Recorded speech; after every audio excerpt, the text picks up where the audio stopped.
मेरे प्रियो, हमारी लाइफ के अंदर बहुत बार ऐसी बातें होती हैं जिनको सुनकर हम पूरी तरीके से टूट जाते हैं।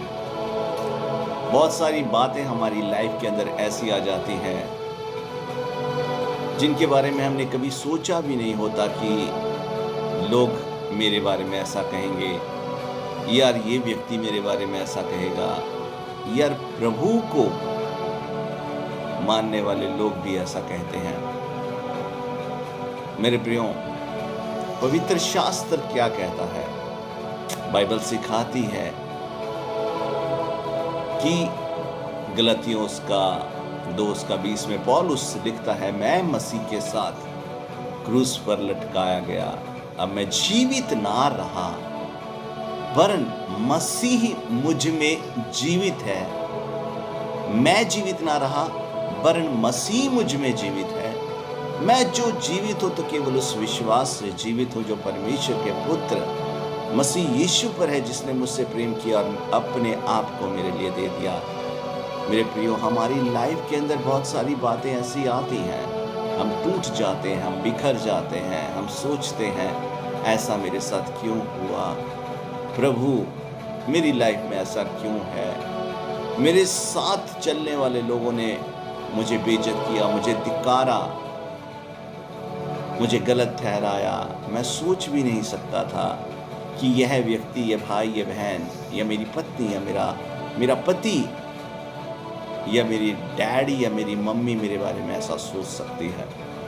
बहुत बार हमारी लाइफ के अंदर ऐसी बातें आती हैं मेरे प्रियो, जिस समय हमें यह महसूस होता है कि मैं बिल्कुल अकेला हूँ, कोई भी सहारा नहीं है, कोई भी मुझसे प्यार नहीं करता, इस दुनिया में कोई भी नहीं है जो मुझे संभाल सके, जो मेरा हमदर्दी हो, जो मेरे को समझे, मेरी बात को समझे। हमारी लाइफ में बहुत सारी बातें ऐसी आती हैं, हमारी आंखों से आंसू निकल जाते हैं, हम रोना भी नहीं चाहते लेकिन अपने आप हमारी आंखें बहती हैं। हमारी लाइफ के अंदर मेरे प्रियो बहुत सारी बातें ऐसी होती हैं। मेरे प्रियो, पौलुस प्रभु यीशु मसीह का सेवक हमें समझाता है, वचन हमें समझाता है, बाइबल हमें समझाती है, हम मर चुके। हम जब यीशु मसीह क्रूस पर मरा, उसी घड़ी हम भी यीशु के साथ मर गए। मेरे प्रियो, अब जो जीवित हम नजर आते हैं तो वो यीशु मसीह जीवित है। जब एक व्यक्ति दुनिया से चला जाता है, फिर उसे एहसास नहीं होता कि कौन उसके लिए रो रहा है, कौन उसके लिए हंस रहा है। उसके आगे हम चाहे जो मर्जी कर लें, बहुत बड़ा एक म्यूजिक चला लें, उसके आगे डांस कर लें, उसके आगे नाच ले, गा लें, उसको गालियां दें, उसके ऊपर थूकें, उसके कपड़े फाड़ें, उसके लाते मारे, घूसे मारे, उसे इधर फेंके उधर फेंके, जहां मर्जी उसके साथ जो भी करें, उस व्यक्ति को 1% भी एहसास नहीं होता, क्योंकि वो मर चुका है। और बाइबल क्या कहती है? हम मर चुके हैं और अब जब हम जीवित हैं तो सिर्फ और सिर्फ यीशु मसीह के लिए जीवित हैं। हम क्यों उन चीजों को एहसास करते हैं जो हमें चोट पहुंचाती है, जो प्रभु की ओर से नहीं है? मेरे प्रियो,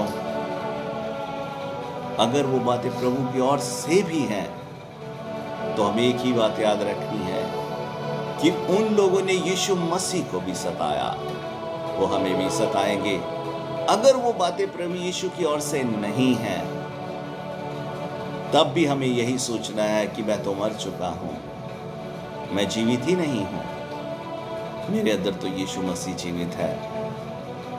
मुझे किसी के जो मुझे धिक्कारता है, मुझे गाली देता है, मुझे बुराई करता है, मुझे गलत बोलता है, मुझे गंदा बोलता है,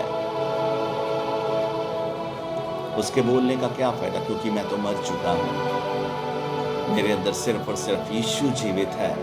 अब मैं जीवित हूं तो प्रभु यीशु मसीह की महिमा के लिए, उसके काम के लिए जीवित हूँ, मुझे यीशु की गवाही देनी है, मुझे लोगों को यीशु के बारे में बताना है।